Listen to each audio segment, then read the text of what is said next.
Program belajar dari rumah di TVRI hari ini untuk kelas SMP membahas tentang trik menulis dengan mudah.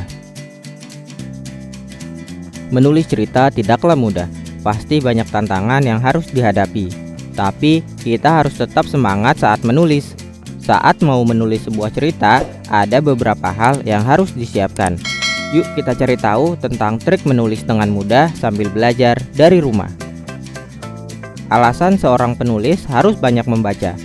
Kalau ingin menjadi seorang penulis, hal utama yang harus dilakukan adalah banyak membaca. Dengan banyak membaca, kita bisa belajar ilmu dari penulis lain, baik itu tentang gaya penulisan, jalan cerita, maupun tokoh cerita. Kita juga bisa mengetahui tentang kelebihan penulis-penulis lain dan menggabungkannya dengan kelebihan kita. Dengan begitu, kita bisa menjadi penulis dengan banyak kemampuan. Alasan kita harus menulis cerita sesuai keinginan pembaca ataupun keinginan hati sendiri. Suatu cerita bisa ditulis sesuai keinginan pembaca maupun keinginan hati sendiri. Menulis cerita sesuai keinginan pembaca bisa membuat cerita kita disukai banyak orang. Tapi saat kita sendiri tidak mendalami cerita itu, kita mungkin akan merasa kesulitan saat menulisnya.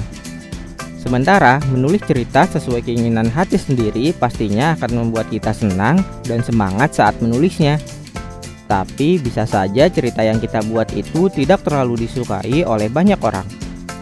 Hal yang harus disiapkan sebelum menulis novel. Pertama, kita harus banyak membaca.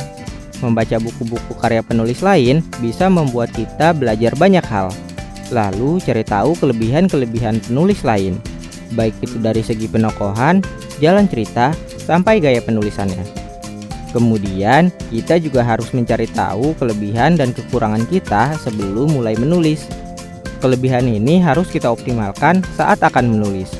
Sementara kekurangan ini harus terus diperbaiki sampai akhirnya kita bisa menjadi seorang penulis yang hebat.